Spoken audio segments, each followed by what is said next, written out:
மத்தேயு சுவிசேஷம் 14வது அதிகாரம். மத்தேயு சுவிசேஷம் 14வது அதிகாரம், அதனுடைய 22வது வசனத்தை ஒருத்தங்க வாசிக்கலாம்.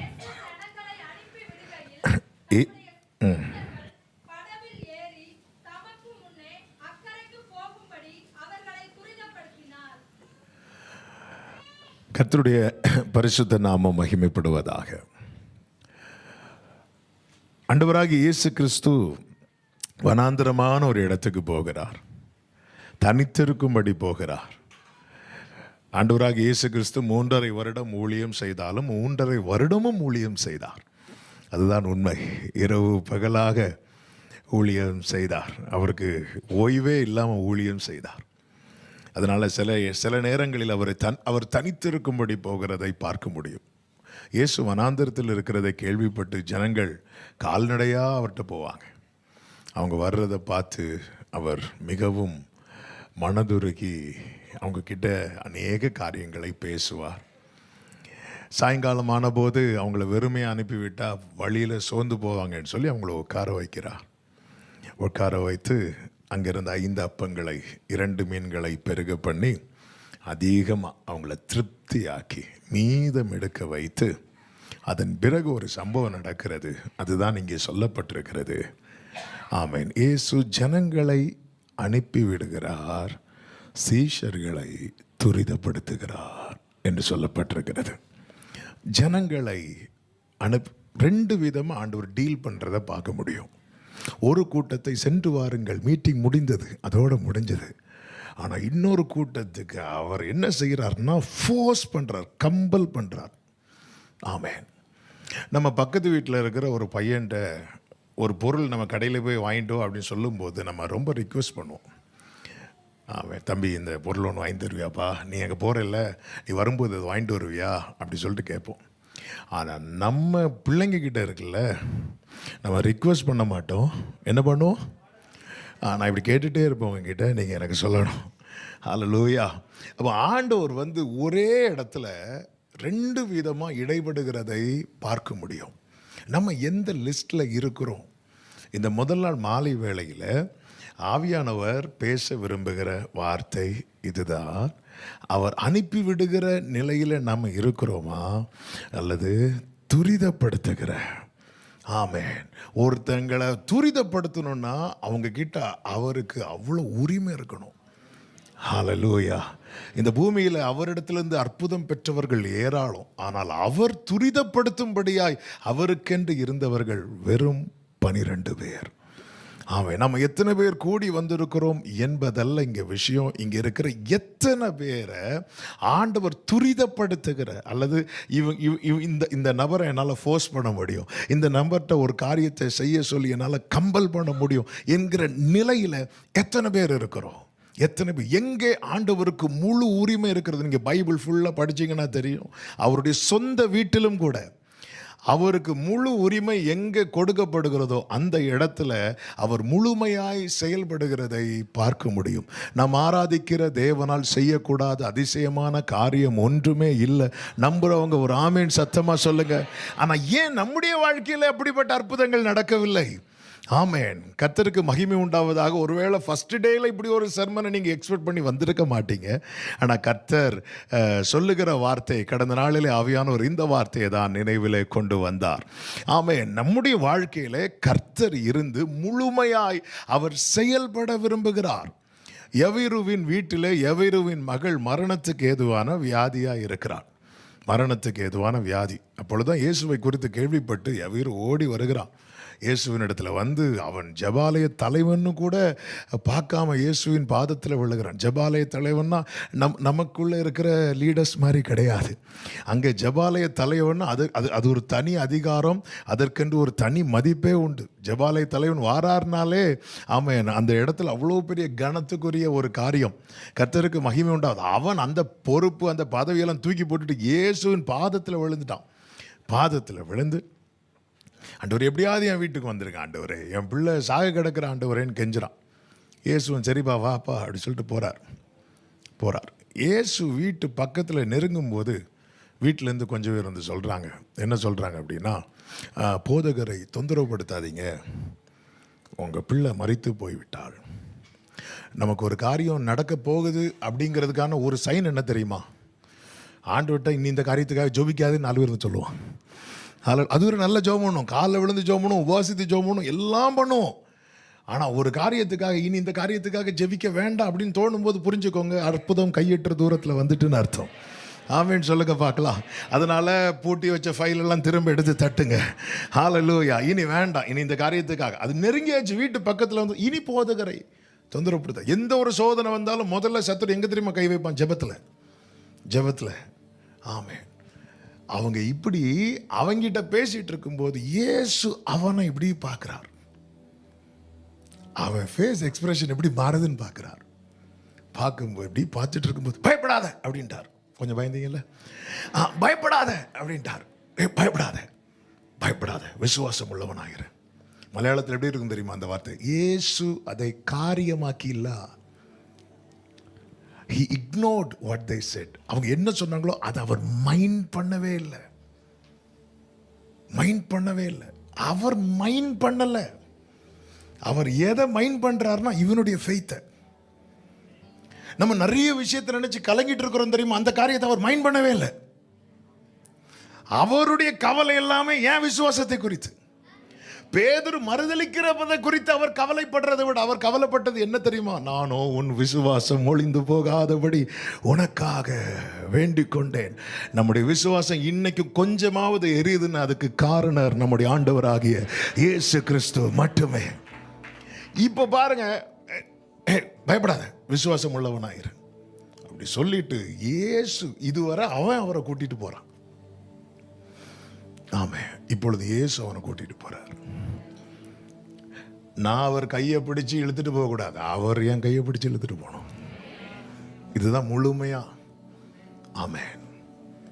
இயேசு வீட்டுக்குள்ள போகும்போதே வழியில கொஞ்சம் பேர் அழுதுட்டு இருக்கிறாங்க. இயேசு சொல்றார், அழாதீங்க. இப்ப அவர் வீட்டில் எவரில் பேசணும், இவர் பேசுகிறார். ஆமென். யார் வீட்டில் வந்து யார் பேசுறதுக்கு? எவர் வீட்டில் இவர் பேசுறார். இதுதான் அவருக்கு நான் கொடுக்குற ஸ்பேஸ். அழாதீங்க, பிள்ளை மறிக்கல, நித்திரையா இருக்கிறார். அழுதுட்டு இருந்தவங்க திடீர்னு சிரிக்க ஆரம்பிக்கிறாங்க. ரொம்ப அழுறவங்களை நம்பக்கூடாது, திடீர்னு சிரிப்பாங்க. சிலருக்கு அழுது ஒரு மாதிரி ஆயிடுவாங்க. நீங்க நல்ல கவனிங்க. இயேசு சொல்லுவார்ல, அழாது, இது இவள் மறிக்கவில்லை நித்திரையா இருக்கிறா. அப்போ யாரும் சிரிச்சிருக்கணும்? கொஞ்சம் கம்மி பண்ணிக்கோங்க. சூப்பர், கொஞ்சம் கம்மி பண்ணிக்கோங்க. யாரும் சிரிச்சிருக்கணும்? நம்மளா? எவரும் சிரிச்சிருக்கணுமா வேண்டாமா? எவரும் சிரிக்கல. ஏன்னா அவனுடைய வலி உண்மையான வலி. உண்மையான வலி உள்ளவங்களுக்கு ஈஸியா சிரிப்பு வராது. ஆமா, விசுவாசம் வரவான்னு கேள்வி தெரியும், ஆனா சிரிப்பெல்லாம் வரும். ஏன்னா அவன் உண்மையில உள்ளத்துல அழுறான். ஆண்டவர் வந்து அந்த உண்மையான வலியில ஒருத்தர் இருக்கான் பாருங்க, அவனை ஹீல் பண்ண தான் வந்திருக்கிறார். மனுஷன் பார்க்கிறபடி நான் பாரேன், மனுஷன் முகத்தை பார்க்கிறான், கர்த்தரோ இருதயத்தை பார்க்கிறார். இன்னைக்கு உள்ள நொறுங்கி நீங்க யாராவது இங்க உட்கார்ந்து இருக்கிறீங்கன்னா இங்க இருந்து ஒரு விடுதலையோடு போகும்படி கர்த்தர் கிருபை செய்வார். ஆமென் சொல்லுங்க பார்க்கலாம். கர்த்தருக்கு மகிமை உண்டாவதா. இப்போ இயேசு அவங்க சிரிக்கும் போது இயேசு வீட்டுக்குள்ள போய் பேதுரு, யோவான், யாக்கோபு மட்டும் கூப்பிடுறாரு. மீதி எல்லாரையும் வெளியே போ அப்படிங்கிறார். யாருக்கு வீடு இது? சூப்பர். ஃபர்ஸ்ட் டே மீட்டிங்கே ஃபைனல் டே மீட்டிங் மாதிரி இருக்கு. கர்த்தர் உங்களை ஆசீர்வதிப்பாராக. எவரு வீட்டுக்குள்ள வந்துட்டு எவரு வீட்டுக்குள்ள யார் இருக்கணும் யார் இருக்கக்கூடாது டிசைட் பண்ற இடத்துல யார் இருக்கிறா தெரியுமா? ஜீசஸ் இருக்கிறார். ரீசன் என்ன தெரியுமா? எவரு அலோவ் பண்றான். அந்த வீட்டில் யாரெல்லாம் இருந்திருப்பா? சொந்தக்காரங்களாம் இருந்திருப்பாங்க. ஒருவேளை எவரு வந்து ஆண்டவரே இவங்க வேண்டாம், இவங்களை துரத்தாதீங்க, இவங்க ஒன்று விட்ட சொந்தக்காரங்க, ஒன்று விட்டேன்னா அமைதியாரு, நான் ஏதாவது பண்ணணும்னா அவன் எவரு அமைதியாயிட்டார். அந்த வீட்டில் யார் இருக்கணும் யார் இருக்கக்கூடாது. இன்னைக்கு இந்த செய்தியை நான் செய்திக்குள்ள என்றாகல, ஆனால் இந்த இடத்துல உங்க லைஃப்ல நீங்க ஜீசஸை வச்சிட்டீங்கன்னா உயிர்த்தெழுதலின் கிரியை உங்க கூடாரத்தில் நடக்கும் என்பதில் சந்தேகம் இல்லை. ஆமென் சொல்றவங்க மற்றும் கரங்களை தட்டி ஹல்லேலூயா. ஆண்டவராகிய இயேசு கிறிஸ்து தாம் வளர்ந்த நாசரேத்து ஊருக்கு போகிறார். லூக்கா சுவிசேஷம் 4வது அதிகாரத்தில் இந்த சம்பவம் சொல்லப்பட்டிருக்கிறதை பார்க்க முடியும். வாசிக்க வேண்டாம். அதனுடைய 16 முதல் 30 வரை உள்ள வசனங்களிலே இந்த சம்பவம் சொல்லப்பட்டிருக்கிறது. தாம் வளர்ந்த நாசரேத்து ஊருக்கு வரார். ஓய்வு நாளில் வழக்கம் போல் ஓய்வு நாள்னாலே அவர் சர்ச்சுக்கு வந்துடுவார். என் ஆண்டவராக இயேசு கிறிஸ்து நல்ல அடிச்சுவடுகள் எல்லாம் வச்சுட்டு போயிருக்கிறார். எங்களுக்கு தெரியாத வேதமா, எங்களுக்கு தெரியாத சட்டமா அப்படி சொல்லிட்டு இல்லை. தேவாலயத்திலும் பெரியவர். ஓய்வு நாள்னா தேவாலயத்துக்குள்ளே தான் இருப்பார். ஆமேன். 1 ஆமேன் வருது. கர்த்தர் உங்களை ஆசீர்வதிப்பாராக. ஆமேன். அவர் ஓய்வு நாள், அவரை நீங்கள் ஒரு ஓய்வு நாள் அவரை சர்ச்சிலேருந்து வெளியே தள்ளனாலும் அடுத்த ஓய்வு நாள் உள்ளே வந்து இருப்பார். நீங்கள் பைபிளில் படிச்சிங்கன்னா தெரியும். ஆமேன். அவர் ஓய்வு நாளில் உள்ள வரார். உள்ளே வந்தால் அவர் கையில் இவங்க ஒரு நிருபத்தை கொடுக்குறாங்க. அவர் அதை திறந்து வாசித்தார். வாசித்த போது அந்த வார்த்தையில் கிருபை வெளிப்பட்டது. அந்த கிருபை குறித்து இவங்க நற்சாட்சி கொடுக்குறாங்க. இவங்க கொடுக்கிறத அவர் வாசிக்கிறார். அப்பொழுது அவர் வார்த்தையில் என்ன வெளிப்பட்டது? கிருபை வெளிப்பட்டது. அந்த கிருபையுள்ள வார்த்தை நற்சாட்சி கொடுத்தாங்க. ஆண்டவர் இவங்க கொடுத்ததை வாசித்துட்டு புஸ்தகத்தை சுருட்டி அவங்க கையில் கொடுத்துட்டு இப்போ அவராக பேச ஆரம்பிக்கிறார். அவராக பேச ஆரம்பித்த போது அவரை வெளியே கொண்டு போயிட்டாங்க. ஆமென். அவர் என்ன பேச ஆரம்பித்தார்? அவர் என்ன பேச? இயேசு கிருபை மட்டும் கிடையாது. இயேசு யார் தெரியுமா? கிருபையும் சத்தியமும். இயேசு கிருபை மட்டும் கிடையாது, அவர் கிருபையும் சத்தியமும். அதாவது நான் கொடுக்கிறத, நான் என்ன வைக்கிறேனோ அதை அவர் ஏற்றுக்கொண்டு நான் வைக்கிற காரியத்துக்கு அவர் ஓகே பண்ணிட்டார்னா நான் அவருக்கு சாட்சி கொடுப்பேன். ஆண்டவரே, உம்மை போல நல்ல தேவன் இல்லை. ஆனால் அவராக எனக்கு ஒன்று எடுத்து தரும்போது நான் என்ன பண்ணுவேன்? மேக்சிமம் அவர் வேண்டாண்டவரே, மீட்டிங் முடிந்தது, சென்று வாருங்கள்.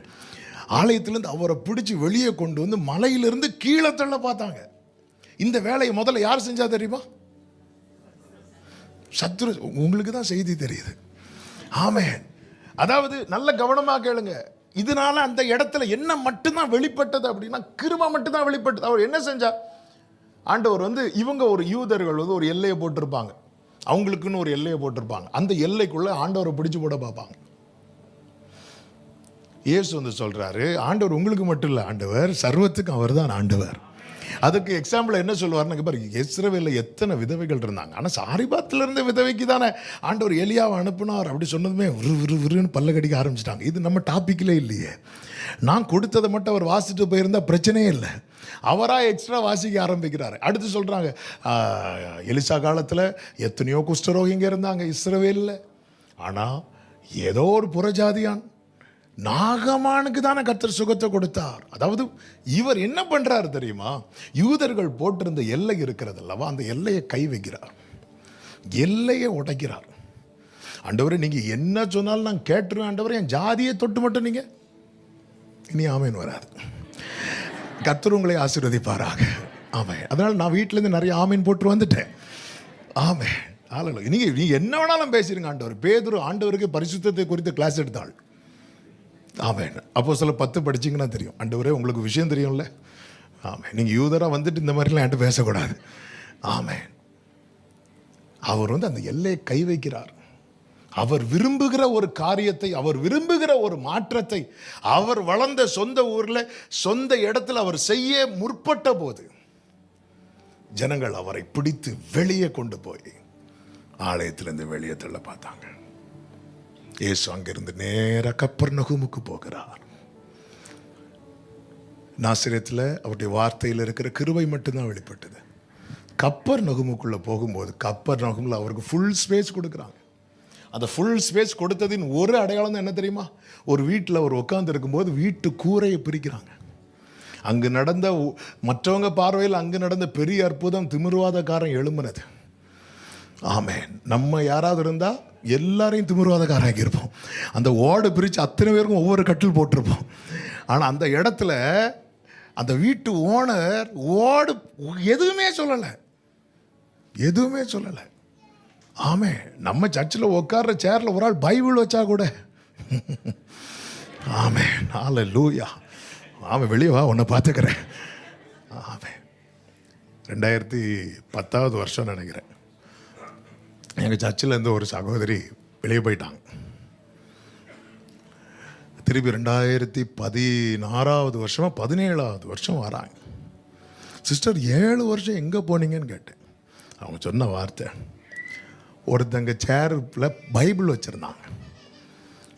நான் சிஸ்டர் இதை எடுங்க உட்காரணும்னு சொன்னேன்.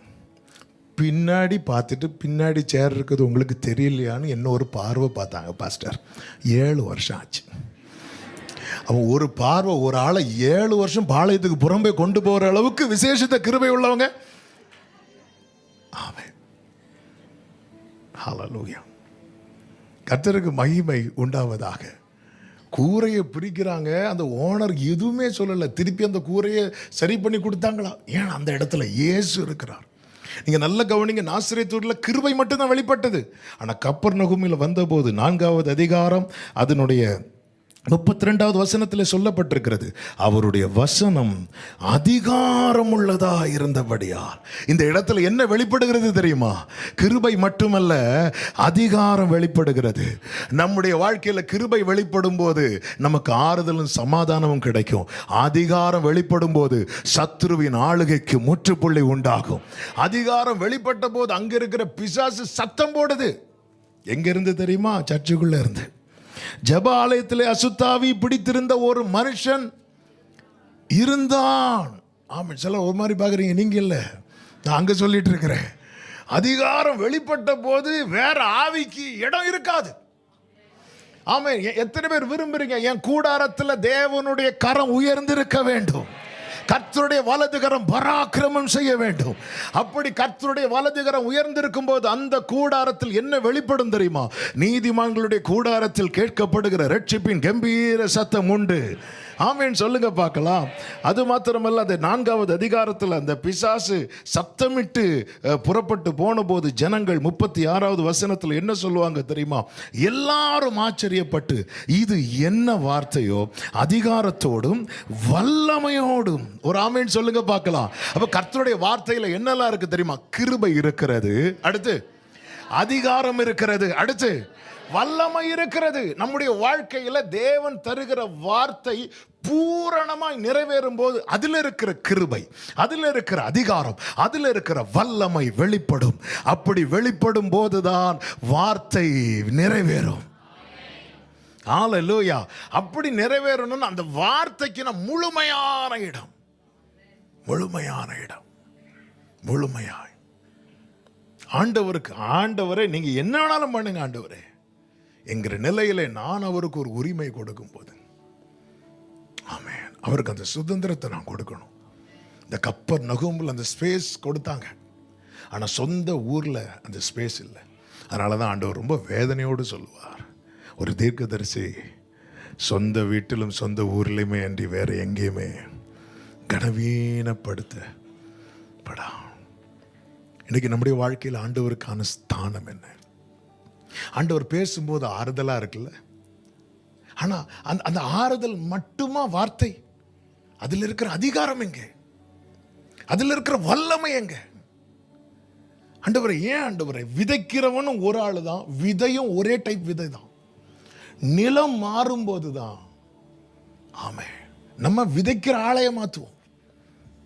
சிம்பிளா சொன்னா பாஸ்டரை மாற்றுவோம், நாம மாற மாட்டோம்.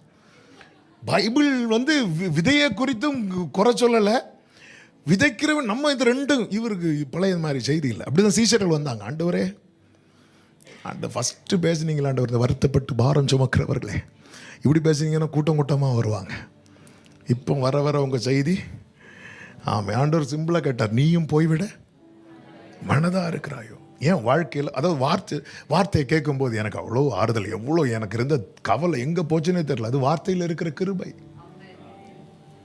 ஆனால் அந்த துக்கம் சந்தோஷமாக மாறணும்ல, அந்த வெட்கத்துக்கு பதிலாக ரெண்டத்தனையான பலன் வேணும்ல. அப்போ அந்த வார்த்தையில் இருக்கிற அதிகாரம் வெளிப்படணும். அந்த வார்த்தையில் இருக்கிற வல்லமை வெளிப்படணும். அப்படி வெளிப்படணும்னா கர்த்தருக்கு முழு இடத்தை கொடுக்கணும், அந்த உரிமையை கொடுக்கணும். ஆண்டவரே, இந்த ராத்திரி வேளையில் என் வாழ்க்கை அப்படிப்பட்ட வாழ்க்கையாக இருக்க நான் ஒப்பு கொடுக்கிறேன்ங்கிற மனநிலையில் தேவ சமூகத்தில் இந்த செய்தியை கேட்கும் போதே உங்களை விட்டு கொடுங்கள். ஹல்லேலூயா. பல நேரத்தில் அப்படி தான். அந்த செய்தி கேட்க 3 நாள் கூட்டம் எனக்கு ரொம்ப ஆசீர்வாதமாக இருந்துச்சு, ரொம்ப ஆறுதலாக இருந்துச்சு. ஒரு செய்தியை தட்டி விடும்போது நம்முடைய மனசில் அவ்வளோ சந்தோஷம், அவ்வளோ சமாதானம். ஆமாம், என்னென்ன வேதனையோடு ஒரு வாரம் வேலை, ஸ்ட்ரெஸ்ஸு, எல்லா பிரச்சனைகளும் வந்து உட்காந்துருக்கும் போது பாடல் பகுதியிலும் சரி, ஆராதனை வேளையிலும் சரி, செய்தி வேளையிலும் சரி, ஏதாவது ஒரு வார்த்தை நம்முடைய மனசை தொடும் பாருங்க, அப்படியே ஒரு சமாதானம், அந்த ஆறுதல். அதனால தான் தாவீது சொல்வார், உம்முடைய சமூகத்தில் பரிபூரண ஆனந்தம், நித்திய பேரின்பம் ஆண்டவரே. ஆமாம், எந்த கவலையும் எளிதாய் மாறக்கூடிய ஒரே இடம் அப்பா சமூகம் மட்டும்தான். ஹல்லேலூயா. கவலைகள் தீர்ப்பார், கண்ணீர் துடைப்பார், கடைசி மட்டும் கைவிடாதிருப்பார். கவலைகள் தீர்ப்பார், கண்ணீர், அதே ஸ்கேல் தான், கடைசி மட்டும் கைவிடாதிருப்பார். பாவமன்னி பழிப்பார், பாக்கியம் தொடுப்பார், பரம பதவியினுள் எந்தனை எடுப்பார். நல்ல கவனமாக கேளுங்க. அந்த கிருபையை நம்ம உணர்றோம். வார்த்தையை கேட்கும்போது, பைபிள் படிக்கும் போதெல்லாம் நமக்கு இந்த ஆறுதல் சமாதானம் கிடைக்குது. ஆறுதல் சமாதானம் மட்டும் போதுமா? விடுதலை வேணும்ல, அடுத்த லெவலுக்கு கால் எடுத்து வைக்கணும்ல. ஆமென். விதைக்கிறது மட்டும் இல்லை, என் வாழ்க்கை அந்த வழியருகே இருந்த நிலமா இருந்தது போதும், கற்பாறை நிலமா இருந்ததும் போதும், முள்ளுள்ள நிலமா இருந்ததும் போதும். கர்த்தர் இந்த ஃபர்ஸ்ட் டே மீட்டிங்கில் சொல்ல விரும்புகிற வார்த்தை, நல்ல நிலமாய் மாற்ற விரும்புகிறார்.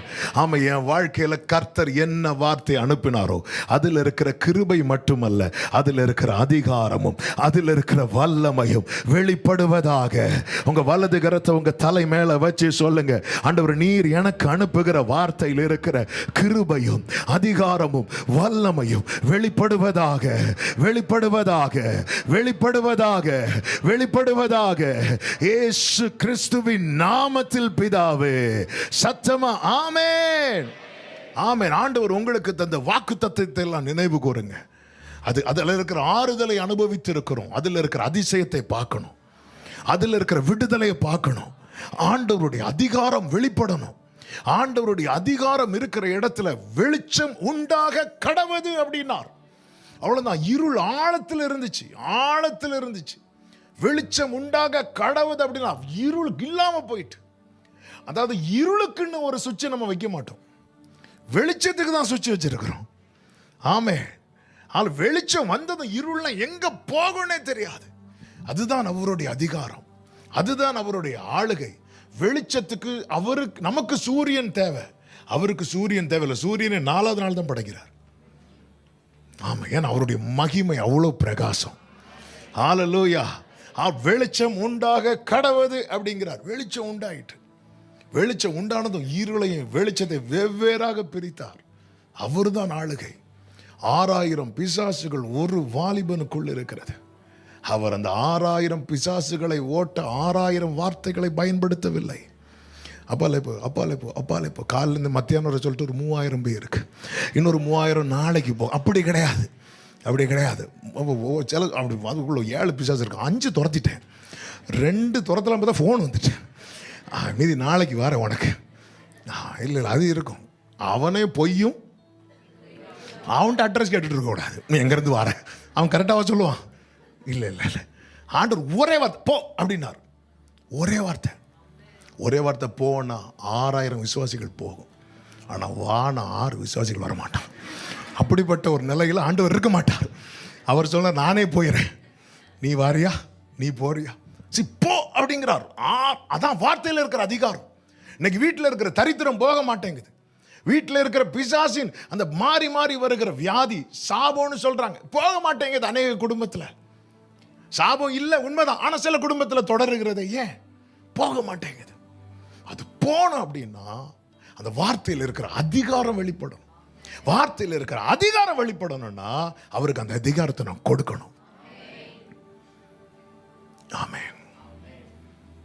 வார்த்தையானவரே, ஆதியில் இருந்தவரே, பாடும்போது கொஞ்சம் வால்யூம் வச்சிருக்கு. எனக்காய் வந்தவரே, எல்லாம் தருபவரே, வார்த்தையானவரே. பிரியமான கர்த்தருடைய பிள்ளைகள், இந்த வார்த்தையை மட்டும் நீங்க கொண்டாட ஆரம்பிச்சிட்டீங்கன்னு வைங்களேன், ஆமாம், உங்க வாழ்க்கையில் அந்த தோல்விங்கிறதை எடுத்துருவார். அந்த முள்ளை எடுக்கிறது மாதிரி சிலர் ஆப்ரேட் பண்ணி சில கட்டிகள் சில காரியங்களை அப்படி ரிமூவ் பண்ணுவாங்க தெரியுமா? இந்த வார்த்தை மட்டும் உங்கள் வாழ்க்கையில் பரம்பி மேற்கொள்ள ஆரம்பிச்சிட்டுனா, இது ஒருவேளை உலகம் சொல்லும் இவன் தலையெழுத்தே தோல்விதான், இவன் தலையெழுத்தே தோல்விதான். என் ஆண்டவர் அதை மாற்றுவார். ஹல்லேலூயா. உலகம் மைனஸ் போட்டு அவர் அதில் பிளஸ் போடுவார். இந்த வார்த்தை ஒருத்தங்க யாக்கோபுக்கு கர்த்தர் ஒரு வார்த்தை அனுப்பினார், அது இஸ்ரவேல் மேல் இறங்கிட்டு. அந்த வார்த்தையில் இருக்கிற அதிகாரம், அந்த வார்த்தையில் இருக்கிற வல்லமை, வல்லமை. லாசருவே வெளியே வா அப்படிங்கிறார். ஆமென். யூதருக்கு ஒரு நம்பிக்கை உண்டு. என்ன நம்பிக்கைன்னா, ஒரு ஆள் இறந்துட்டாங்கன்னா அந்த அந்த சரீரத்தை சுற்றி அந்த ஆளுடைய ஆத்மா வந்து ஒரு 3 நாள் சுற்றிட்டு இருக்குமா. சரி, உன் நம்பிக்கையின்படி 3 நாள் சுத்தட்டும், நான் 4வது நாள் வரேன்டார். அதனால மாட்டால் சொல்றாங்க 4 நாள் ஆச்சே. நாருமே இந்த வேர்டோடைய பவரை பார்த்தீங்களா? இந்த ஆத்மா எங்க எந்த பாதாளத்தில் இருந்திருக்கும்? இந்த கல்லறைக்குள்ள சரீரம் மட்டும்தானே இருக்கு.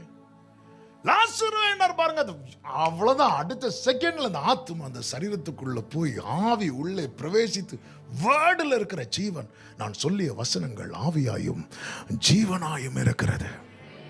வார்த்தையில் இருக்கிற வல்லமை, வார்த்தையில் இருக்கிற கிருபை அனுபவிக்கிறோம்.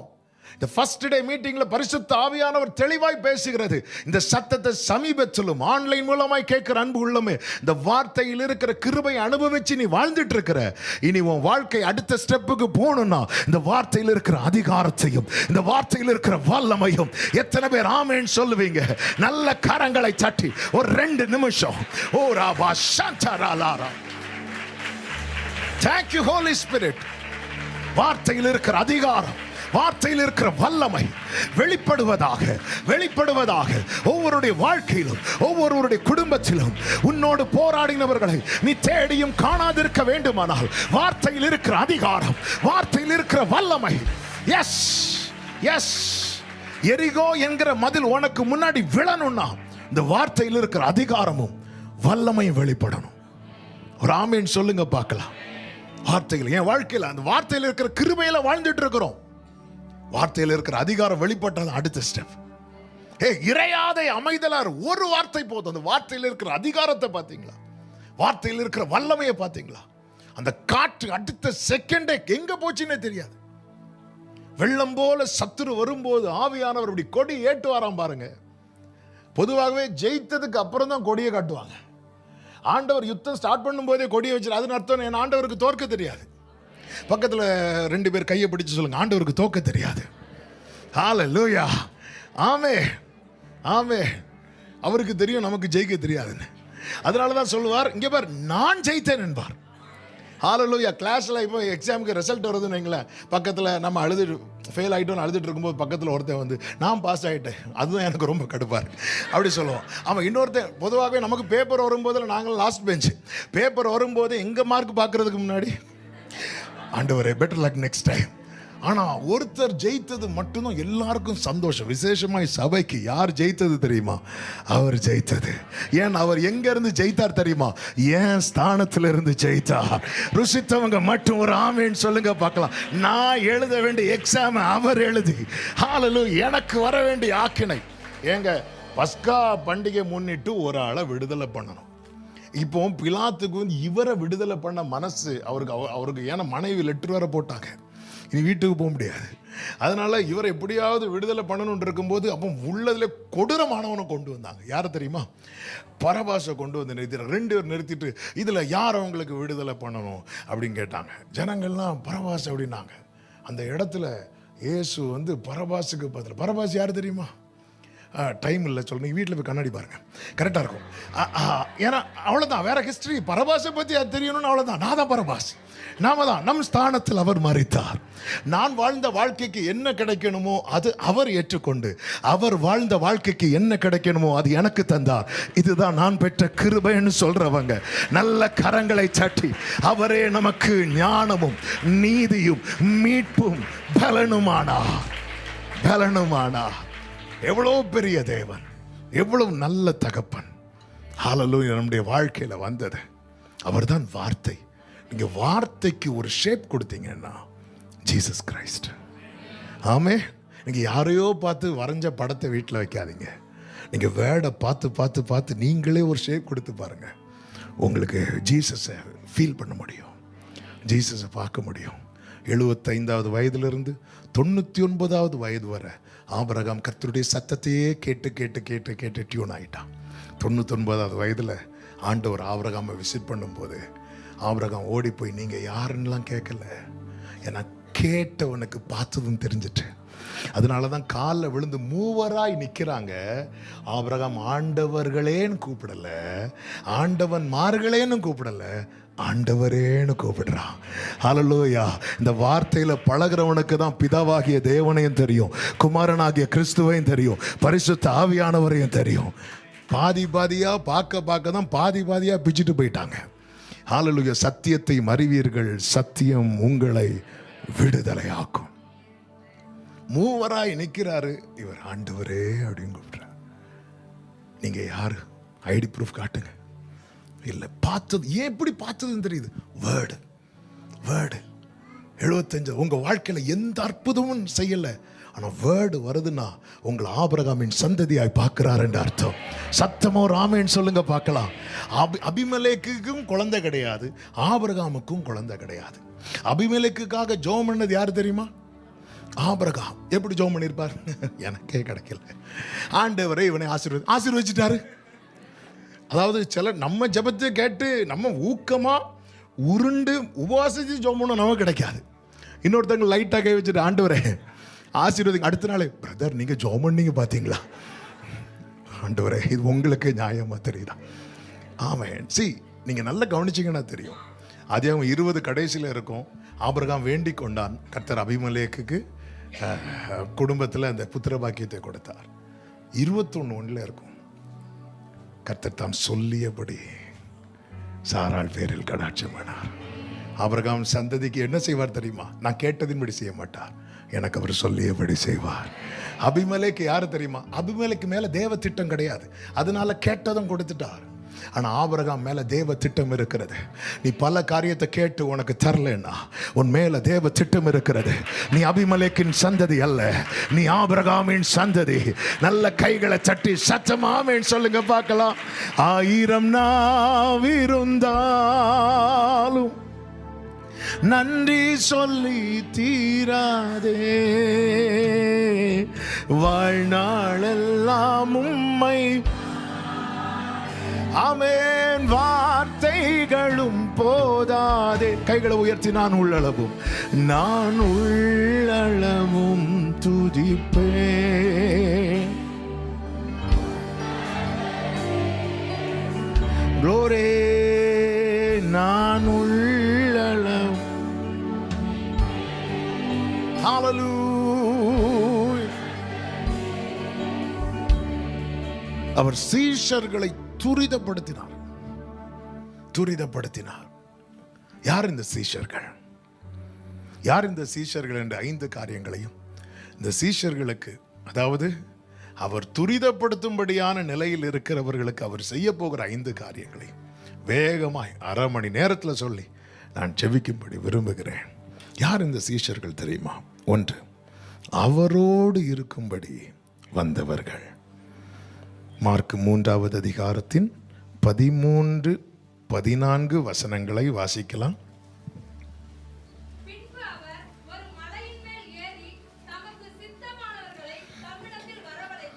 அப்பொழுது அவர் 12 பேரை தெரிந்து கொண்டு அவர்கள் தம்மோடு இருக்கவும் என்று சொல்லப்பட்டிருக்கிறது.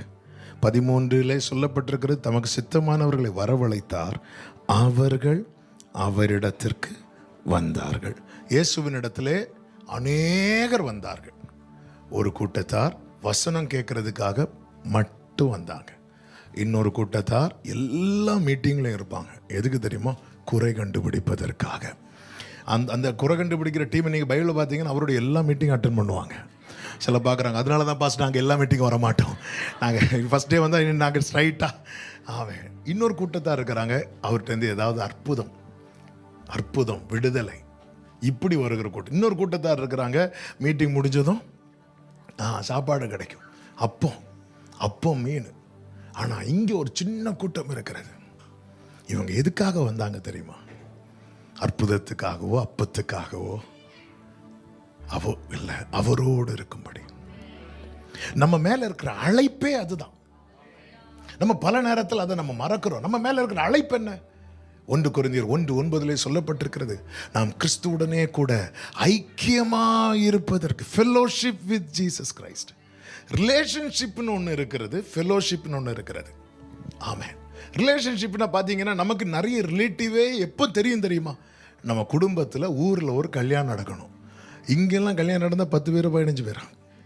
நம்ம ஊரில் வந்தால் ஒரு கார்டுக்கு 9 பேர் வருவாங்க. யாரெல்லாம் வராங்கன்னு தெரியல. அது சரி, பொண்ணு வீட்டில் சைட்லலாம் ஃபோட்டோவுக்கு வாங்கன்னா வந்து நிற்பாங்க.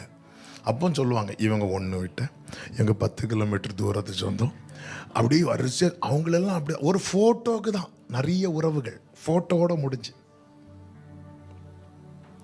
ஆமாம், நாங்கள் அந்த சொந்தம் இந்த சொந்தம். ஆனால் இப்படி ஏதாவது ஃபங்க்ஷன் வீட்டுக்கு வரும்போது மட்டும் நிறைய பேர் இப்படி தான் கிறிஸ்மஸுக்கு மட்டும் வருவாங்க. ஆமாம், அவர் பிறந்து வளர்ந்து மரித்து உயிர் தெழுந்து போயிட்டு தூதன் தெளிவாக சொல்லிட்டாரு. அவர் எப்படி பிறந்தாரோ எப்படி வந்தாரோ அப்படி வருவார்னு சொல்லலை, எப்படி போனாரோ அப்படி தான் வருவார். ஆனால் நம்ம என்ன அவர் எவ்வளோ எந்த சிங்காசனத்தில் தான் டிசம்பர் ஆனால் அவரை பிடிச்சி ஒரு தொட்டில் கொண்டு படுக்க வைக்கலன்னா. இஸ்ரவேலை காக்கிறவர் உறங்குவதும் இல்லை, ஆனால் டிசம்பர் ஆனால் தூங்கு. ஆமாம், அவர் கொஞ்சம் தூங்குவார். நம்ம அடுத்த நாளே வந்து சொல்லுவோம், ஆண்டவரை ஏன் என்னை கைவிட்டீர் ஆண்டவர், நீ தானே சொன்ன தூங்குன்னு. நான் கண்ணை மூடினதும் சிறுமைப்பட்டவளே, பெருங்காற்றில் அடிப்பட்டவளே, தேற்றரை வட்டவளே எல்லாம். ஏன்னா இமைப்பொழுது மறைச்சேன். ஆமாம், எல்லாம் ரைட்டு தான். நமக்கு இயேசுவை ஏற்றுக்கொண்டு வரும்போதே இந்த பிள்ளைங்கிற உறவுக்குள்ளே வந்துருச்சு. நமக்கு எல்லாருமே அவருடைய ரிலேட்டிவ்ஸ், இரத்த சம்பந்தமான உறவு. ஆனால் எத்தனை பேருக்கு ஐக்கியம் இருக்கிறது இயேசுவோடு? ஏதேனில் ஆண்டவர் மனிதனை படைத்து வைத்ததே பழம் சாப்பிடுவதற்கல்ல, பழகுவதற்கு. ஆண்டவர் அங்கே இந்த ரிலேஷன்ஷிப்பை தான், இந்த ஃபெலோஷிப்பை தான் அவர் ரொம்ப 6 நாள் எல்லாவற்றையும் உண்டாக்கிட்டு 7வது நாள் ஓய்ந்திருந்தார். அந்த 7வது நாள் அவர் என்ன செய்தார்னு பார்த்தீங்கன்னா ஃபுல்லாக ஆதாம் கூட ஸ்பெண்ட் பண்ணுறார்.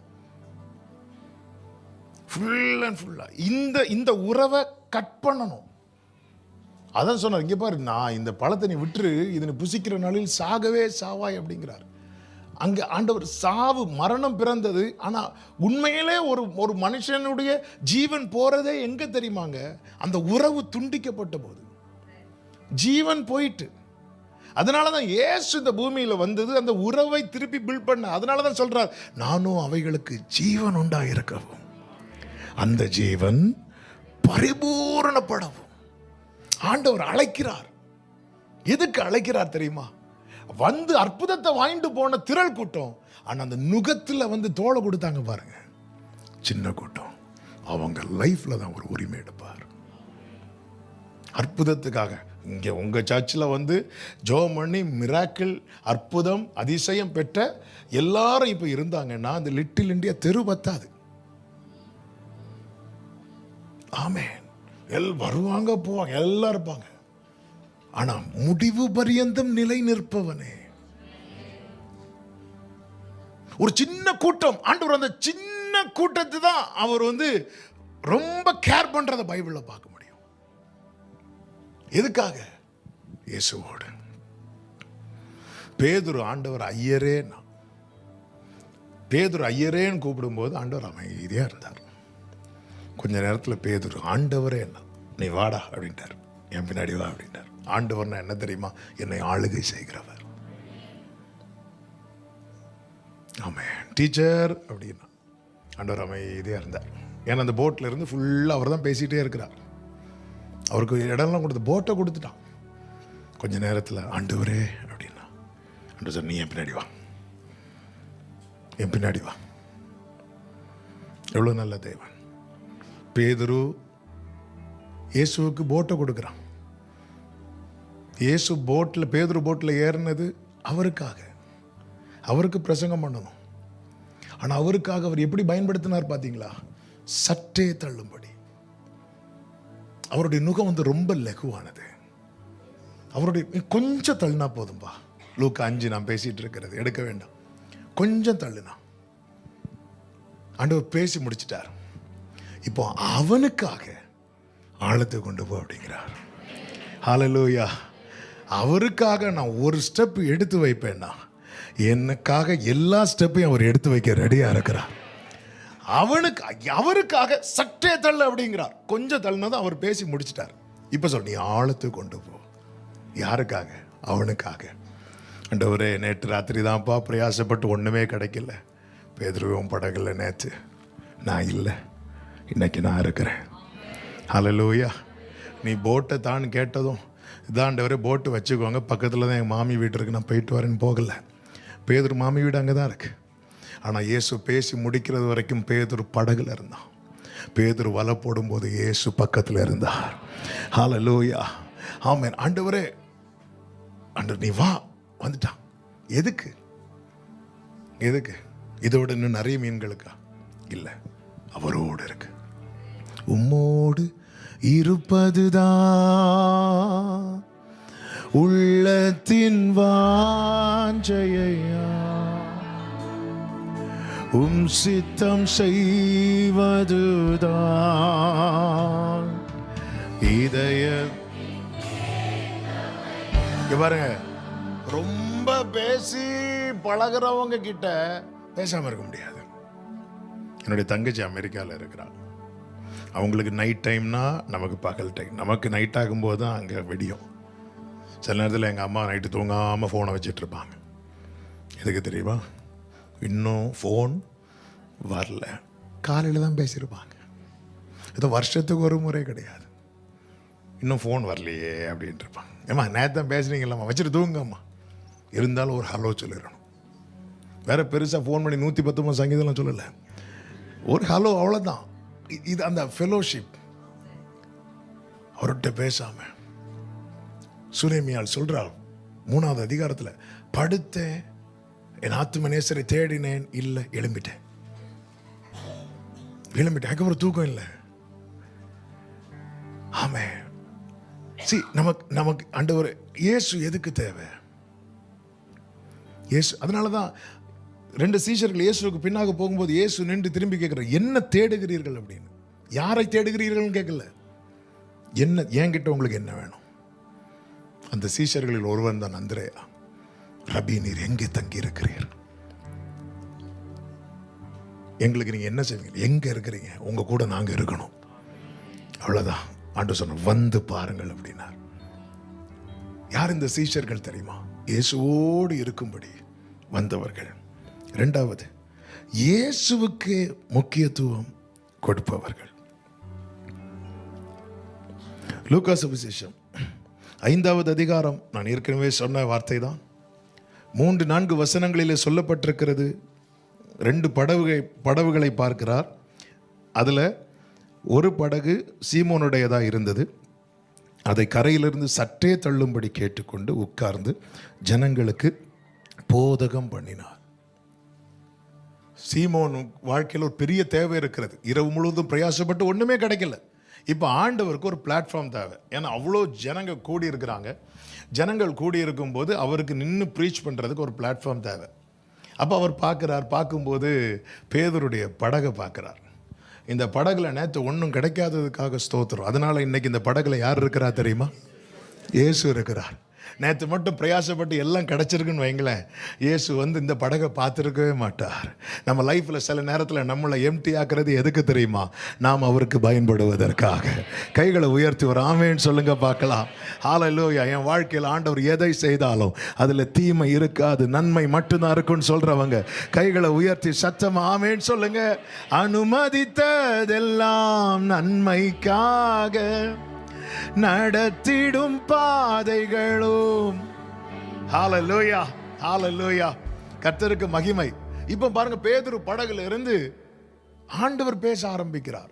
பேதுரு படகுல ஏறி உட்கார்ந்ததும் பேதுரு வந்து, ஆண்டவரே நான் இப்போ போட்டை தரேன், நீங்கள் எனக்கு என்ன தருவீங்க? 1 ஹவருக்கு எவ்வளோ கொடுப்பீங்க? நீங்கள் பேசுங்க. எதுவுமே நீங்கள் ஆண்டவர் யூஸ் பண்ணி. ஆண்டவருக்கு முக்கியம். படகு நிறைய மீனை கொடுத்துட்டு அவர் சொல்ற நீ வா அப்படிங்கிறார். அவன் பார்வை மீன் மேல போகல, அவர் பார்வை மீனை தந்தவர் மேல இருக்கிறது. ரூத்து போவாஸ் வயல் நிலத்துக்குள்ள போனது கதிர் பொறுக்க தான். நம்முடைய ஆரம்பம் நம்ம வந்து ஐக்கியத்துக்காகலாம் வரல, அற்புதத்துக்காக தான் வந்தோம். நானும் அப்படிதான், நீங்களும் அப்படிதான். ஆனா தரையை பார்த்து கதிர் பொறுக்கி கொண்டிருந்தவளை பார்த்து திடீரென்று மகளேன்னு ஒரு சவுண்டு கேட்குது. இப்படி பார்க்குறா பாருங்க, அந்த கண்ணில் கிருபையை பார்க்குறா. 2வது அதிகாரத்தில் அவள் வந்தது கதிர் பொறுக்கன்னா, 3வது அதிகாரத்தில் அவர் வந்தது அவளுக்காக கதிரை சிந்த விட்ட போவாசை சொந்தமாக்க. ஆமென். என்னைக்குமே நான் கதிர் பொறுக்க தான் வந்துட்டு இருக்கிறேன்னா என் லைஃப்ல நான் அவருக்கு முக்கியத்துவம் கொடுக்கலன்னு அர்த்தம். என்ன தேவை? நான் கையை பார்க்க தான் வந்தேன் ஆரம்பத்தில். ஆனால் இப்போ எனக்கு நம்ம பாடணுமே, உங்க முகத்தை பார்க்கணுமே. கையை பார்க்கறது என்ன? நீர் கொடுக்க அவைகள் வாங்கிக் கொள்ளும், நீர் உமது கையை திறக்க அவைகள் திருப்தி ஆகும். எனக்கு ஏதாவது தருவார். முகத்தை பார்க்கறது என்ன தெரியுமா? அதுதான் எனக்கு அவர் மேல இருக்கிற ஆசை. ஜெபத்தின் அடுத்த லெவலுக்கு ஆண்டவர் கொண்டு போறதே எப்படிதான் சொல்றாருன்னா, தேடுங்கள் அப்படிங்கிறார். கேளுங்கள். கேட்குற லிஸ்ட்டில் நிறைய பேர் இருப்பாங்க. தேடுற லிஸ்ட்டில் இயேசு கிறிஸ்து உயிர் தெழுந்த அன்று இயேசுவை தேடி ஒரே ஒரு ஸ்திரீ அழுதுட்டு இருக்கிறா. ஒரே ஒரு ஸ்திரீ. ஆமென். ஆண்டவருக்கு நம்ம கொடுக்குற முக்கியத்துவம். ஆண்டவருக்கு தாவீது சொல்றார், ஆண்டவரே கர்த்தரை நான் எப்பொழுதும் எனக்கு முன்பாக வைத்திருக்கிறேன். எப்பொழுதும் ஆண்டவருக்கு முக்கியத்துவம் கொடுப்பாங்க.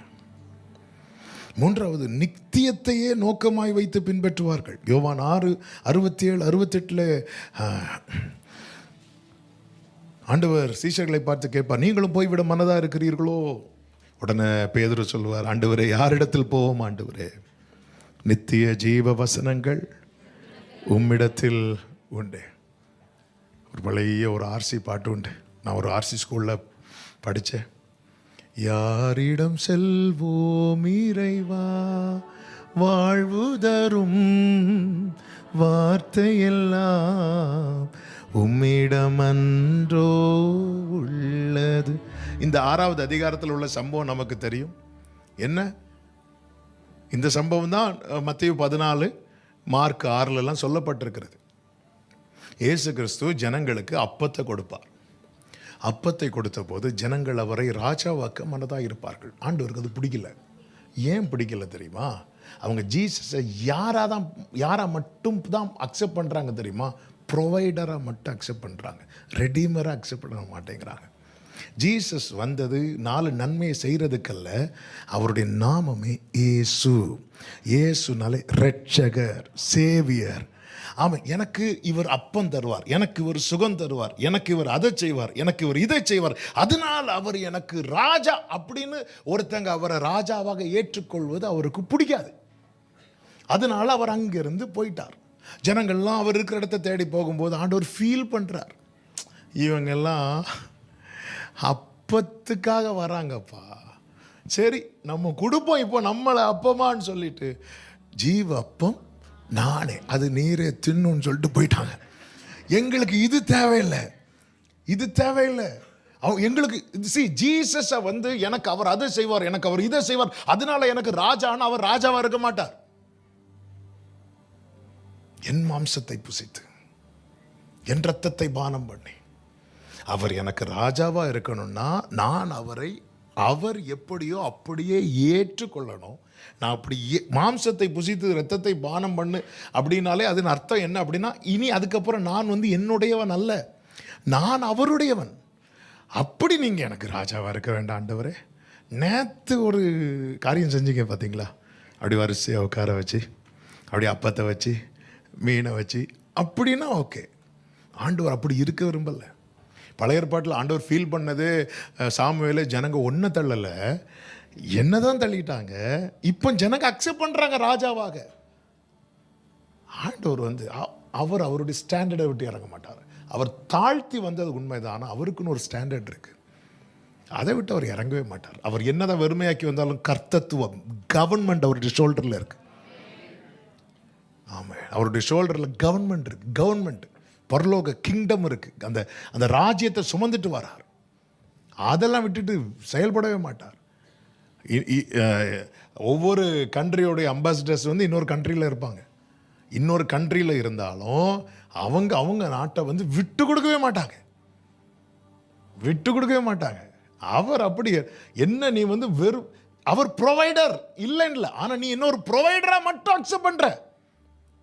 நீ என்ன மீட்பரா பார்க்க மாட்டேங்கிற, என்ன ஆண்டவர் அக்செப்ட் பண்ண மாட்டேங்கிற. ஆமென்.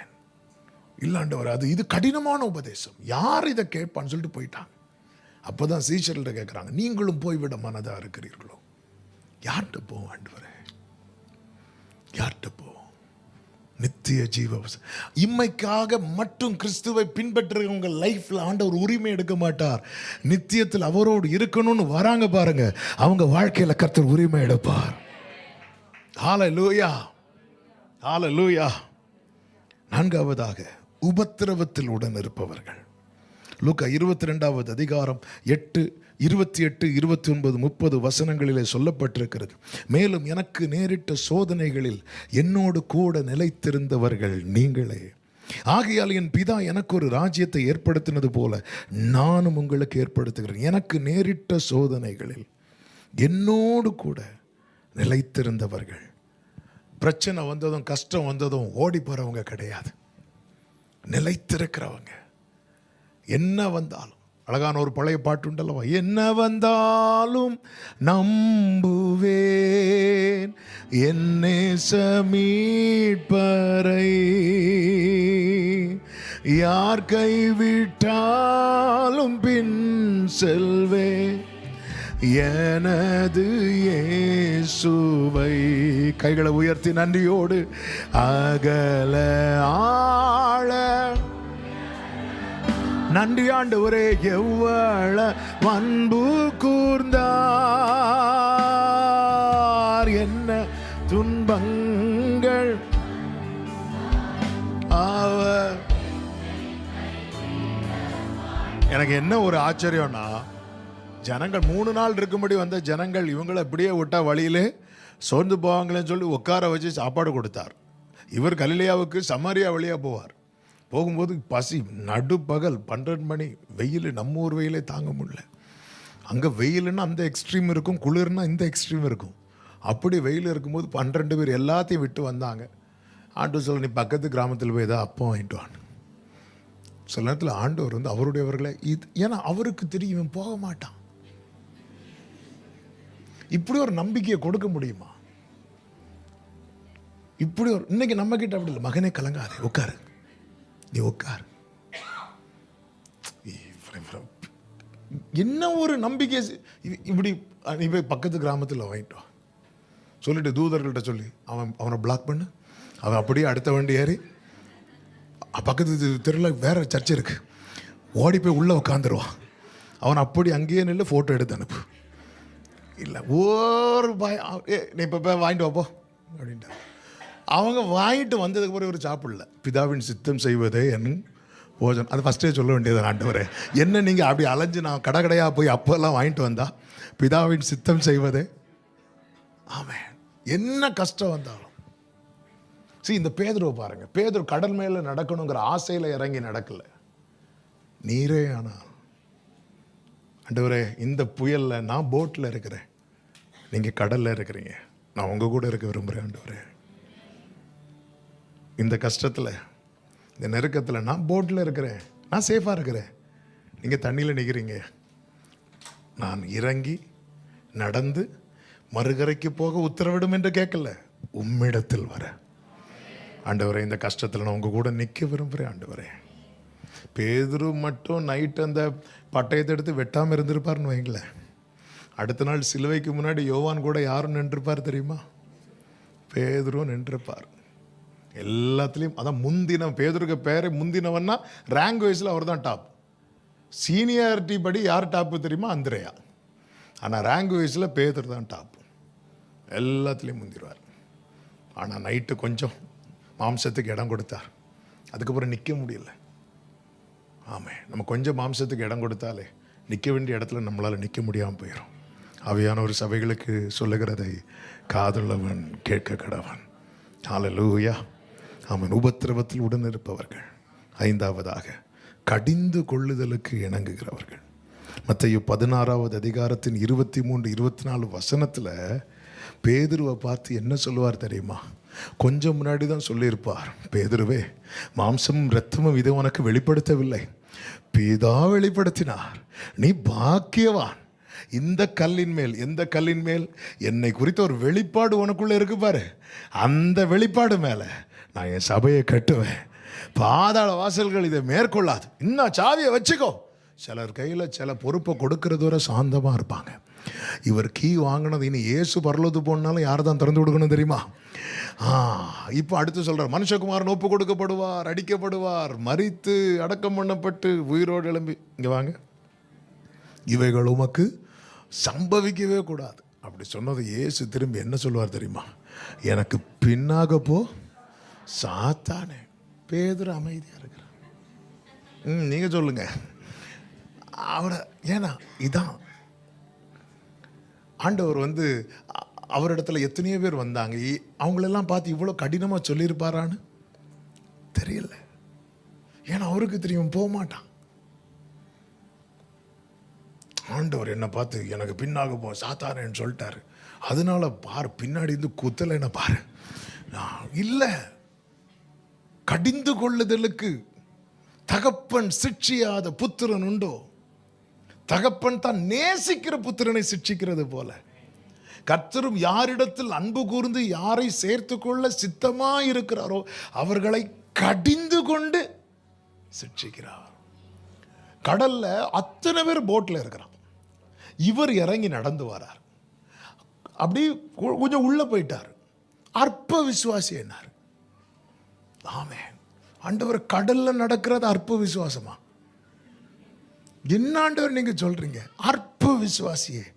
ஆண்டவரே, நீங்க பாவம் தனியா நிற்கிறீர்னு நான் இறங்கி நடந்து வந்தா, என் பிரதர்லாம் போட்டில் இருக்கிறார், என் டியரஸ்ட் ஃப்ரெண்டு யோவான் சொன்ன போகாத பேதுரு, நாளைக்கு சரித்திரம் ஒருவேளை ஒன்றை மட்டும் பாராட்ட வேண்டாம், அதெல்லாம் விட்டுட்டு வந்தேன். நீங்கள் என்ன சிம்பிளா? ஆனால் அற்ப விசுவாசியை சொல்லும் போது இயேசு கையை பிடிச்சிட்டு தான் சொன்னார். அவன் அந்த கடிந்து கொள்ளுதலுக்கு திரும்பினான். ஆமென். இவங்க மேலதான் ஆண்டவர் எல்லாரையும், அவருடைய சொந்த சகோதரர்களை கூட அவர் இப்படி கடிந்து கொள்ளல. அவருடைய சொந்த சகோதரர் நம்பாத போது அவர் சைலண்டாக தனியாக தான் போனார். ஆனால் பேதுருவை, சீஷர்களை கடிந்து கொண்டார். இன்னைக்கு கொஞ்சம் கடிந்து கொள்ளுதல் வந்தாலே, ஆமென். ஏலி சொன்னார்ல, ஒரு அம்மா அழுது ஜோம் பண்ணிட்டு இருக்கு, ஊக்கமா கண்ணீரோட. அன்னாள் இவர் ஃபுல்லாக இருந்து பார்த்துட்டு நம்ம காலையே போட்டு வந்துட்டேன்னு கேட்டார். இப்படி மட்டும் உங்கள் பாஸ்டர் சொன்னா, நாங்கள் போட்டுட்டு வரல, நாங்கள் ஒன்று போட்டுட்டு போகிறோம், அவ்வளோதான். ஆமென். அது அந்த அம்மாவை அஃபெக்ட் பண்ணல. அது அஃபெக்ட் பண்ணாததுனால வார்த்தை கிரியை செய்து. ஆமென். நான் எவ்வளோ அழுது ஜோம் பண்ணிட்டு இருக்கேன், என்ன எப்படி சொல்லிட்டார் அவர்? இல்லை, சில காரியங்களை நம்ம அஃபெக்ட் பண்ண இடம் கொடுக்கறதுனால அடுத்து வரக்கூடிய ரேமா நமக்குள்ள வரமாட்டேங்குது. ஆமென். கடிந்து கொள்ளுதல் அக்செப்ட் பண்றாங்க. ஆமென். இவங்க வாழ்க்கையில் கர்த்தர் செய்கிற 5 காரியத்தை 5 நிமிடத்தில் சொல்லி ஜெபிக்கிறேன். ஆண்டவர் என்ன தெரியுமா செய்ய உங்களுக்கு பாராட்டுகிற கிருபை என்ன தெரியுமா? இந்த உரிமை எடுக்கிறார் தெரியுமா? லூக்கா 12:1 வாசிக்கலாம். நானே வாசிக்கிறேன், டைம் இல்லை. அத்தருணத்திலே அநேகமாயிரம் ஜனங்கள் ஒருவரை ஒருவர் மிதிக்கத்தக்க கூடி வந்திருக்கையில் அவர் முதலாவது தம்முடைய சீஷரை நோக்கி, கைகளை உயர்த்தி ஒரு ஆமென் சொல்லுவோமா? எத்தனை ஜனங்கள் இருந்தாலும், அதுவும் என்ன ஜனம்னா ஒருவரை ஒருவர் மிதிக்கத்தக்க எத்தனை 1000 ஜனம் வந்தாலும் அவருக்கு ஃபர்ஸ்ட் இந்த சின்ன கூட்டம் தான். அவருக்கு ஃபர்ஸ்ட் முதலாவது சீஷரை நோக்கி. என்னை மிகவும் கவர்ந்த வசனங்களில் ஒன்று, ஆண்டவர் சொல்ற வார்த்தை இதுதான். இங்க பாரு, நீ என் கூட இருக்கணும்னு வந்துட்ட, என்ன வந்தாலும் என்னை விட்டு விலகக்கூடாது நிற்கிற பாத்தியா. எத்தனை 1000 ஜனங்கள் உனக்கு பின்னாக வந்தாலும், உனக்கு பின்னாக மீன்ஸ் அதுக்கு பிற்பாடு வந்தாலும், என்னுடைய பார்வை முதல்ல உன் மேல தான். ஒரு ஆமேன் சொல்லுங்க பார்க்கலாம். ஹல்லேலூயா. முதலாவது சீஷரை நோக்கி. உயிர் தெழுந்த கிறிஸ்து அவர் மட்டும் ரிவெஞ்ச் எடுக்கணும்னு ஒரு செகண்ட் யோசிச்சிருந்தா கூட, ஆமேன், அண்ணாக்கு பின்னாடி போய் நின்றுப்பார். அண்ணான்னு கூப்பிட்டவன் என்னான்னு போயிருப்பான். ஏன்னா உயிர் தெழுந்து பின்னாடியே வந்து நின்று இல்லை, அவர் மகதலேனா மரியாளுக்கு பின்னாடி வந்து நிற்கிறார். பேதுருவை பர்சனலாக விசிட் பண்ணார்னு பைபிளில் இருக்கு. ஏன்னா பேதுரு மறுதலித்து அந்த அந்த ஒரு குற்ற உணர்வோடு அவர் அதனால பர்சனலாக மீட் பண்ணாராம், பைபிளில் இருக்கு. அது மார்க்கில் சொல்லியிருக்கு. பவுலும் எடுத்து எழுதுறார் 1 கொரிந்தியர் 15 கேபாவுக்கும் பின்பு 12 அப்போஸ்தலருக்கும் அப்படின்னு. ஆமாம், பர்சனலாக மீட் பண்ணி விட்டுருவா, நமக்குள்ளே இருக்கட்டும். நமக்குள்ளே இருந்துட்டாண்டு இந்த யோவான் எழுதி வச்சுட்டார். ஆமாம், மத்தேயுவாது பேர் எழுதலை, இந்த யோவான் அப்படியே பார்த்துட்டு பேதுரு அப்படின்னு எழுதி வச்சுட்டார். அதனால தான் பேதுரு அதிலேயே சொல்லியிருப்பார், ஆண்டவர் இவன் காரியத்தையும் சொல்லிட்டீங்கன்னா. ஆமாம், பேதுரு நீ மறிக்கும் போது ரத்த சாட்சி, ஆண்டவர் அப்படி இவனையும் சொல்லிட்டீங்கன்னா ஆண்டவர் கோவம் வந்துட்டு, நான் வரது வர உயிரோடு இருந்தா உனக்கு என்ன. ஆமாம், அடுத்தவங்க காரியத்தில் தலைப்படாது.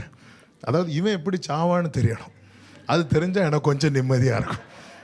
ஆமாம், ஹல்லேலூயா. முதலாவது இன்னைக்கு இத்தனை கூட்டம் இருக்கிற இடத்துல நமக்கு அந்த நிச்சயம் இருக்கா? நான் எல்லாரும் கூப்பிட்டாலும் ஆண்டவர் ஃபர்ஸ்ட் என்ன தான் பார்ப்பார். ஆமேன்னு சொல்லுவோம். நிச்சயம் இருக்கா? இருக்கணும், இந்த நம்பிக்கை இருக்கணும். ஆமாம், தாவீது சொல்றார், எத்தனை ஊரே எதிர்த்துச்சு. ஏன்னா சவுல் சொல்ற அவனை எங்க பார்த்தாலும் கொல்லணும் சொல்றான்.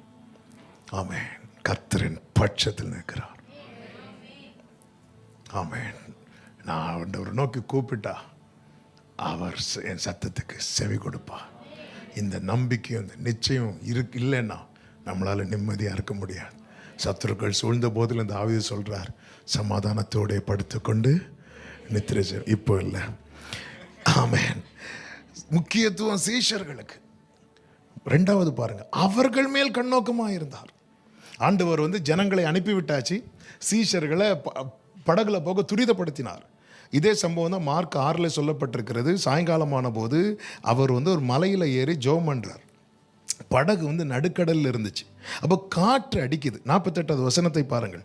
அப்பொழுது காற்று அவர்களுக்கு எதிராக இருந்தபடியினால் அவர்கள் தண்டு வலிக்கிறதில் வருத்தப்படுகிறதை கண்டு, அந்த 5000 பேர் அப்பன் சாப்பிட்ட புருஷர்கள் அவங்க எங்க போனாங்க பார்த்தாரா? அவரு இல்லை.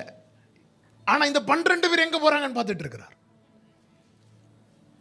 ஆமென். ஒரு குறிப்பிட்ட காரியத்துக்காக இயேசுவினிடத்தில் ஒருத்தங்க வராங்க அப்படின்னா அந்த காரியம் நடந்ததோட அவங்களுக்கும் இயேசுக்கு இடையே இருக்கிற தொடர்பு போயிடும். ஆனா என்றென்றைக்கு இயேசு என்கிற நிலையில் ஒருத்தங்க வராங்க பாருங்க, அவங்க அது எந்த டைம் ஆனாலும் சரி, அது காலையோ மாலையோ நடுராத்திரியோ அதிகாலையோ, அவங்க தத்தளித்து கொண்டு இருக்கிறத அவர் பார்ப்பார். அந்த 5000 பேர் எங்க போனாங்கன்னு அவர் பார்க்கவே இல்லை. அவங்களுக்கு தேவையானது கொடுத்தாச்சு, அனுப்பியாச்சு. ஆனால் அந்த 12 பேர் அந்த நடுக்கடல்ல தத்தளித்து கொண்டிருக்கிறதை, அவங்க வருத்தப்படுகிறதை இயேசு கண்டு அப்படின்ற. ஆமே, அவங்க மேல கண்ணோக்கமாக இருப்பார். யோவான் 13:1 சொல்லப்பட்டிருக்கிறது, பஸ்கா பண்டிகைக்கு முன்னே இயேசு இவ்வுலகத்தை விட்டு பிதாவின் இடத்திற்கு போகும்படியான தம்முடைய வேளை வந்ததென்று அறிந்து தாம் இவ்வுலகத்தில் இருக்கிற தம்முடையவர்களிடத்தில் அன்பு வைத்தபடியே முடிவு பரியந்தம் அவர்களிடத்தில். ஆண்டவர் எல்லாரையும் ஆண்டவர் நேசிக்கிறார், இவங்களை ரொம்ப நேசிக்கிறார். Special love. இந்த ஸ்பெஷல் லவ்னால என்ன தெரியுமாங்க? மற்றவர்களுக்கு செய்யாத ஒன்றை இந்த 12 பேருக்கு செய்தார். என்ன செய்தார் சொல்லுங்க பார்க்கலாம்? சுத்திகரித்தார். ஆண்டவர் அற்புதம் செய்யறத நம்ம பெரிய அன்பா பார்த்துட்டு இருக்கிறோம். சுத்திகரிக்கிறார் தெரியுமா? கழுவுறார் தெரியுமா? இதுதான் ஒரு பெரிய அன்பு. சுத்திகரிக்கப்பட்டவங்க மட்டும் கைகளை உயர்த்தி ஆமேன்னு சொல்லுங்க பார்க்கலாம். ஹல்லேலூயா. எவ்வளோ எவ்வளோ பெரிய பாக்கியம். ஆமென். தூக்கி எறியப்பட்ட என்னை வேண்டுமென்று சொல்லி சேர்த்து கொண்ட, தூக்கி எறியப்பட்ட என்னை சேர்த்து கொண்ட, கைகளை உயர்த்தி அழகான கண்கள், அழகான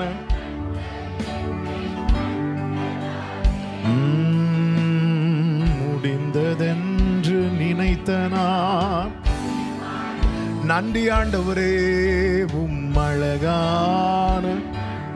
ஓ எஸ், ஓரலபா சூடரமாஷரே. நான்காவதாக ராஜ்யத்தின் ரகசியத்தை வெளிப்படுத்துகிறார். மத்தேயு 13:10-11 சீஷர்கள் வந்து கேட்குறாங்க, ஏன் அவர்களோட ஊமைகளாக பேசுகிறீர்? இயேசு சொல்றார், பரலோகத்தின் ரகசியங்களை அறியும்படி உங்களுக்கு அருளப்பட்டது, அவர்களுக்கோ அருளப்படவில்லை. அவங்களுக்கெல்லாம் இயேசு ஒரு தெய்வம், ஒரு கடவுள், இவ்வளோதான் தெரியும். ஆனால் உங்களுக்கு அப்படி மட்டும் இல்லை. அவர் ஒரு தந்தையாய், சகோதரனாய், நண்பனாய், அவன் ஆண்டவர்கிட்ட நெருங்க நெருங்க நெருங்க நெருங்க, அதாவது எல்லா இடத்துலையும் ஆண்டவரை வச்சு பார்க்க முடியும். எவ்வளோ நல்ல தெய்வம். ஹல்லேலூயா. இயேசுவின் இடத்துல ஒரு பிள்ளையை போல, தகப்பன் இடத்துல ஒரு பிள்ளையை போல உரிமை பாராட்டணும். ஒரு சகோதரனை போல பக்கத்தில் நிற்கணும். ஒரு நண்பனை போல பழகணும். ஒரு அடிமையும் ஒப்பு கொடுக்கணும். ஆமாம், மனவாட்டியை ஆயத்தமாகணும். எல்லாத்துலேயும் அவர் இருப்பார். அதான் எல்லாவற்றாலும் நிரப்புகிறவர். அந்த நிறைவு நம்முடைய லைஃபுடைய பூரணமே எங்கே தெரியுமா இருக்கு? ஜீசஸ். அதனால தான் அவர் தலை, நம்ம சரீரம். அவர் தலை. ஹல்லேலூயா. கர்த்தருக்கு மகிமை. அந்த ரகசியத்தை வெளிப்படுத்துகிறார். ஐந்தாவது, அந்த அப்பம் சாப்பிட்ட 5000 பேரில் ஒரு பெயரை தெரியுமா? நமக்கு ஒரு பேரும் தெரியாது. ஏன் அந்த அப்பம் கொண்டு வந்த பையனுக்கு பேர் கூட தெரியாது. சிலர் அதெல்லாம் டவுட்டாக கேட்பாங்க. ஆமாம், அந்த அப்பம் வைத்திருந்த பையன் பெயர் என்ன? காயினின் மனைவி யார்? ஃபுல்லாக கொஸ்டின் ஆன்சர். அடுத்த மனைவி யார்? ஆமாம். ஆனால் இந்த 5000 பேருக்கு அவங்களெல்லாம் நம்பர்ஸ். ஆனால் இந்த 12 பேர் பெயர் எழுதுகிறார். பேதுரு, யோவான், யாக்கோபு. ஹல்லேலூயா. ஒரு கூட்டத்தை நம்பரை வச்சு கூப்பிடுவார். ஒரு சின்ன கூட்டத்தை பெயர் சொல்லி அழைப்பார். ஹல்லேலூயா. நம்ம லைஃப்பில் இயேசு தான் எல்லாமா இருக்கணும். அவர் பெருகவும் நான் சிறுகவும் வேணும். ஆண்டவரே, ஒரு கூட்டத்தை அனுப்பி விடுறீங்க, அப்படி இருக்கக்கூடாது. இதுவரை நான் அந்த 5000 பேரில் ஒரு ஆளாக இருந்தேன். ஆண்டவரே, இன்னையிலிருந்து அந்த 12ல் ஒன்றா இருக்க விரும்புகிறேன். எத்தனை பேர் ஆமேன்னு சொல்லுவீங்க? எழுந்து நிற்கலாமா? ஏசையா உம்மைத்தானே என் முன்னே நிறுத்தியுள்ளேன். ஏசையா உம்மைத்தானே என் முன்னே ரெண்டு கைகளை உயர்த்தி உம்மோடு இருப்பதுதான் உள்ளத்தின் வாஞ்சையா. உம் சித்தம் செய்வதுதான் இதயத்தின் ஏக்கமை. எனக்காக அவையோம் எனக்காக ஓரபாமாஷரே செய்து முடிப்பவரே. ஒரு அர்ப்பணிப்போடு என் லைஃப்ல முழு உரிமை நீங்க எடுங்கப்பா. என்ன செய்யணுமோ அதை செய்யுங்க ஆண்டவரே. என் பாரங்கள்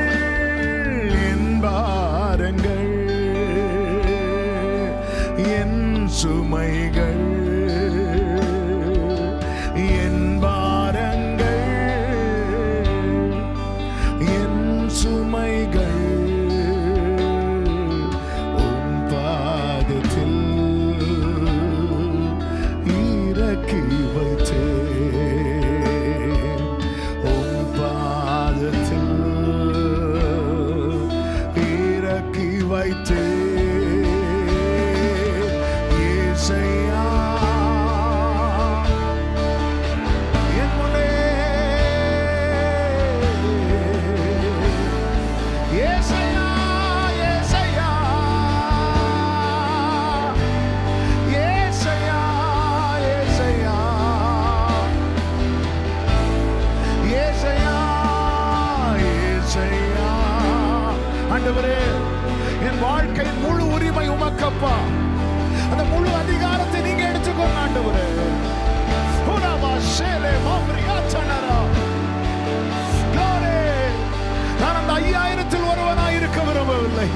அந்த 12ல ஒண்ணா நீர் இல்லாத நாளெல்லாம் நாளாகுமா? நீர் இல்லா ஆண்டவரே, நீங்க எனக்கு ஏதோ ஒரு காரியத்துக்காக அல்ல, அந்த நித்தியம் வரைக்கும் வேணும்ப்பா, என் கடைசி வரை வேணும் ஆண்டவரே. Yes Lord, yes Father. 2 கைகள் அப்படி விரித்து உயர்த்தி, உயிரின் ஊற்றே நீர்தானே, உண்மையின் வழியே நீர்தானே, உயிரே நீங்க தான்பா, நீங்க தாண்டவரே. ஹalleluya. சொல்லுங்க, உறவின் பிறப்பே, உறவின் பிறப்பே, ஓ உள்ளத்தின் மகிழ்வே, உறவின் பிறப்பே. சிலுவையில் ஆண்டவரே இந்த உறவை சம்பாதித்தீரே. ராமா சேகரே, ஏசையா